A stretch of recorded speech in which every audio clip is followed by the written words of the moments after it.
Әлемдік футболдың басты жұлдызы саналатын Роналду мен Мессидің екеуі де жастайынан өздеріне жанкүйерлер тарапынан артылған сенімді толығымен ақтап, тіпті күтілгеннен де жоғары көрсеткіштерге жетіп, футболдың нағыз өзге ғаламшарлықтарына айнала білді. Олардан кейін де талай қаншама мықты ойыншылар шықпады деп айта алмаймыз. Алайда өкініштісі көптеген жас талантты болашағынан мол үміт күттірген ойыншылардың басым көпшілігі Роналду мен Мессидің шаңына да ілесе алмай, мансаптарын түрлі себептерге байланысты құртып алды. Қазіргі таңда футбол жайындағы түсінік қақ екіге бөлінді. Бір жақ тарап футболды таза бизнес десе, ал басқалары бұған келіспейді. Бұлай делінетін себебі көптеген ойыншыларды мансаптарынан күл талқан болуына ақша тікелей басты себеп болды. Ассалаумағалейкум қадірменді футбол жанкүйерлері. Бүгінгі видеода мансабын құртып алған футболшылар жайында баяндайтын боламын. Басталмас бұрын қазақ тіліндегі футбол жайындағы арнамызды қолдап тіркеліп, еңбегімізді бағалап, лайк басып жіберулеріңізді сұраймын.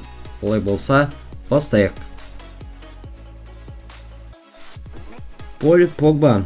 Француздық жартай қорғаушы Поль Погба өз кезеңінің ең талантты футболшыларының бірі болатын. 2012 мен 2016 жылдар аралығында ол Ювентустың сапында жасындай жарқырап, талайларды тәнті етті.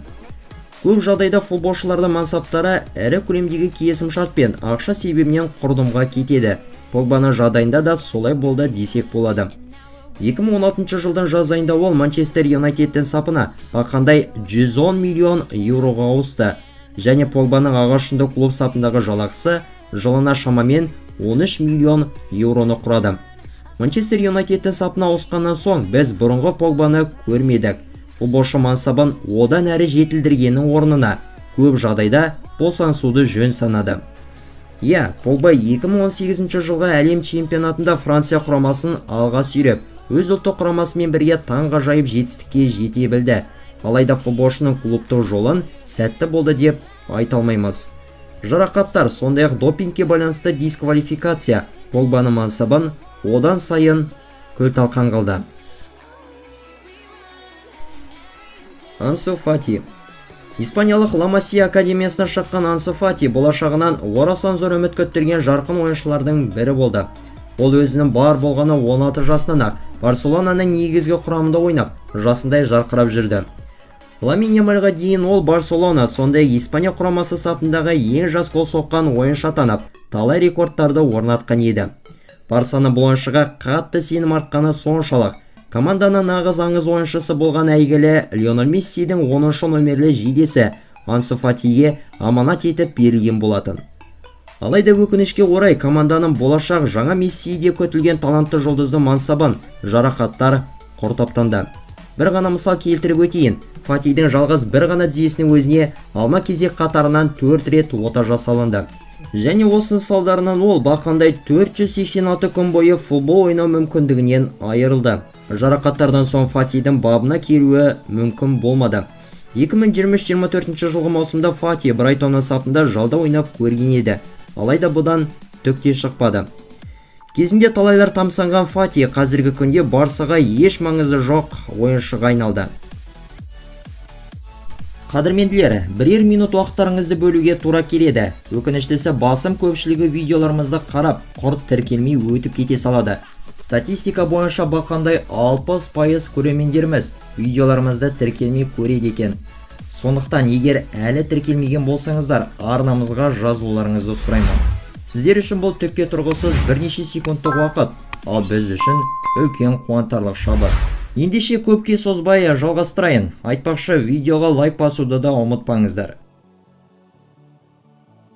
Хамес Родригес. 2014 жылы өткен әлем чемпионаты додасында Колумбия құрамасы керемет нәтижелерге қол жеткізіп, ешкім ойламаған жерден 4-1 финалдық кезеңге дейін жеткен еді.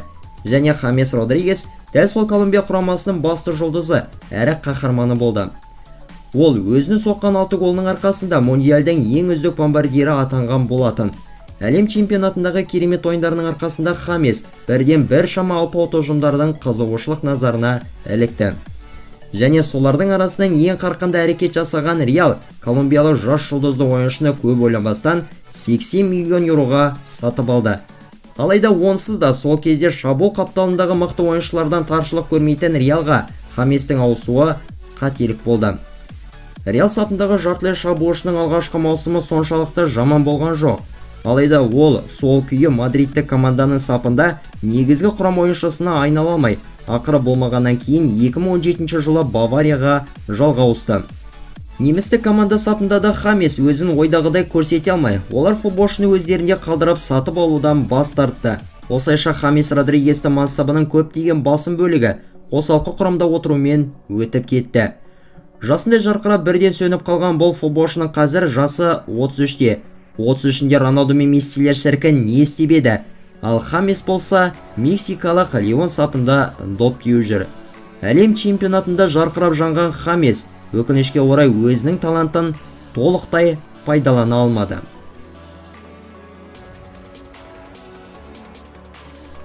Қазақтың бір сәтте жұлдыздай жарқ ете қалып, бірден сөніп қалған ойыншыларының бірі ол әрине Бауыржан Жолшиев. Кезінде Астананың намысын қорғаған бұл жартылай шабуылшы болашағынан орасан зор үмітті күттірген болатын. Бауыржанның шапшаңдылығы, жылдамдығы, сондай-ақ дриблингке бейімділігі талайларды тамсандырғаны жасырын емес. Әсіресе Бауыржан Жолшиевтің ұлттық құрама мен Астана сапындағы ойындары бөлек ерекше болатын. Чемпиондар лигасының 2015-16 жылғы маусымында елордалық Астана командасы керемет көрсеткіштерге қол жеткізіп, топтық кезеңге дейін жеткен болатын. Және сол кездегі Астананың жеткен жетістіктеріне Жолшиевтің еңбегі мен қосқан үлесі орасан зор болды. Ол топтық кезеңге өту-өтпеу тағдыры шешілген АПЛ-мен болған аса маңызды екі кездесуде де нәтижелігімен ерекшеленді. Ол елдегі өткен алғашқы матчта гол соғып, ал жауапты ойында нәтижелі пасты еншіледі. Бауыржанның бұл керемет ойындары ескерусіз қалмай, ол осы сәттерден бастап талай еуропалық клубтардың назарына іліге бастады. Бауыржанға Лацио, Айнтрахт деген секілді азулы командалар қызығып, ұсыныс жасағанын сіздер білесіздер ме? Алайда өкінішке орай қазақ ойыншысы олардың барлығынан жоғары жалақыны талап етті. Сөйтіп тиімді ұсыныс күткен ол бір жылдан артық уақыт бойы футболсыз қалды. Кейіннен ол араға талай уақытты салып, мансабын қайта жалғастырмақ болып көрген еді. Алайда барлығы кеш болатын. Қазақ футболына үлкен еңбегі сіңген білікті маман Станимир Стойлов Бауыржан мен жаттықтырған ойыншыларымның арасындағы ең таланттысы деп мәлімдеген еді. Өкінішке орай әрі ақшаны қалап, еуропалық командалардың ұсынысынан бас тартқан Бауыржан Жолшиевтің мансабы басталмай жатып, осылайша тас талқан болды. Расымен де бұл барлығымыз көп үміт күткен, нағыз талантты ойыншы еді ғой шіркін. Өткен видеода жасырылған футболшыны мына көрермендеріміз дұрыс тапқан екен. Мансабындағы өнер көрсеткен командалары арқылы жасыратын келесі футболшымыз назарларыңызда. Алғаш дұрыс тапқандарды келесі шығарылымда көрсетіп жариялайтын боламыз. Ендеше жалғастырамыз. Балотелли.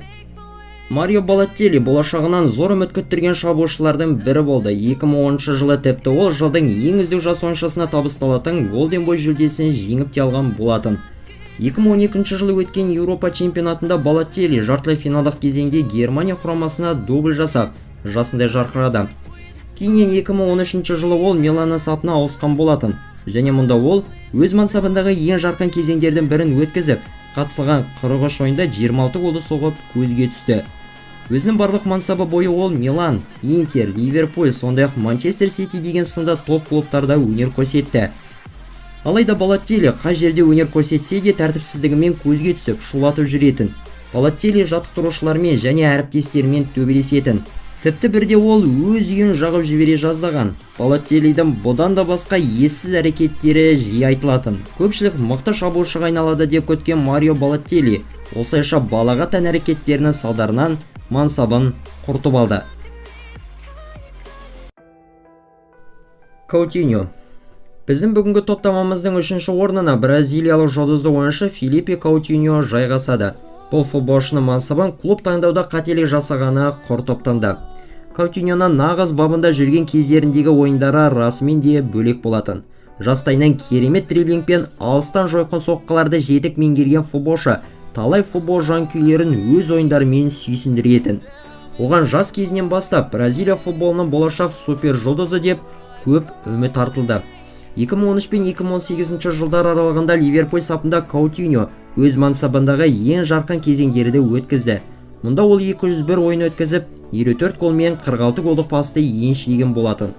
Юрген Клоп оған молынан сенім артып, өте жоғары бағалайтын. Алайда 2018 жылы бразилиялық футболшы Барселона сапына ауысу шешімін қабылдады. Юрген Клоптың жеке өзі оны Ливерпуль сапында қала беруге көндіруге барынша тырысқан, алайда сонда да ештеңе өзгермеді. Барса Каутиньоның трансфері үшін бақандай 120 миллионнан артық қаражатты жұмсады. Сөйтіп тараптар ұзақ мерзімді келісім шартқа отырды. Алайда Каутиньоның Барсаға ауысуы үлкен қателік болды.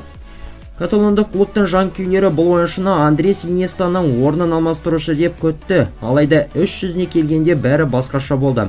Алғашқы маусымнан-ақ Каутиньо Барселонаның ойын жүйесіне сәйкес келе алмады.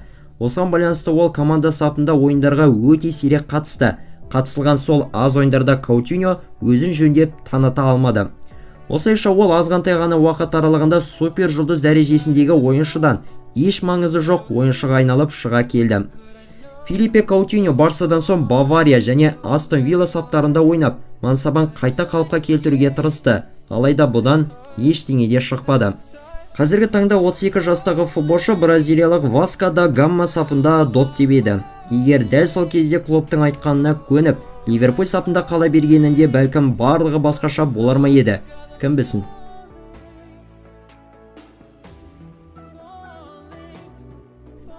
Эден Азар.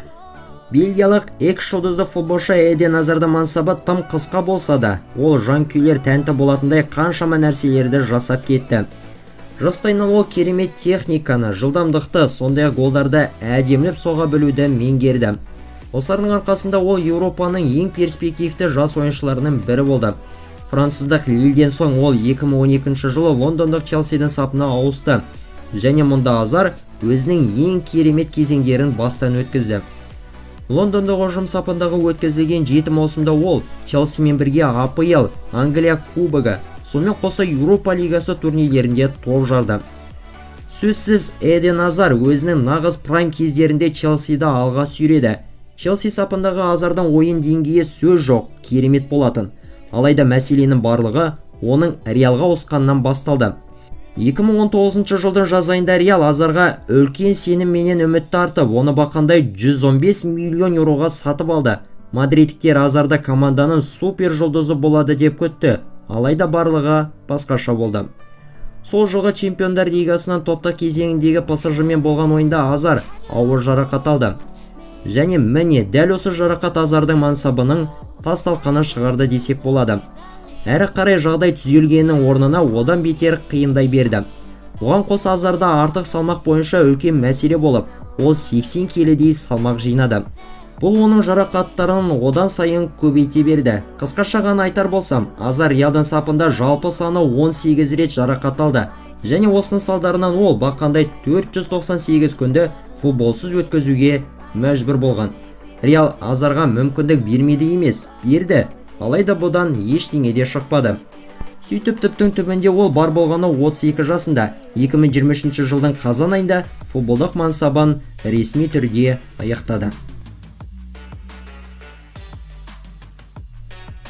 Неймар. Сонымен біздің бүгінгі топтамамыздың бірінші орнына әрине бразилиялық жұлдызды шабуылшы Неймар жайғасады. Ол өз кезеңінің ең үздік ойыншыларының бірі болды. Сондай оның таланты аса жоғары бағаланғантын. Неймардың дриблингтері мен алаңдағы жасаған шеберлігі миллиондаған футбол жанкүйерлерін ерекше қатты қызықтыра сүйсіндіретін. Ол өзінің бар болғаны 17 жасында Сантос клубының негізгі командасындағы дебютін жасады.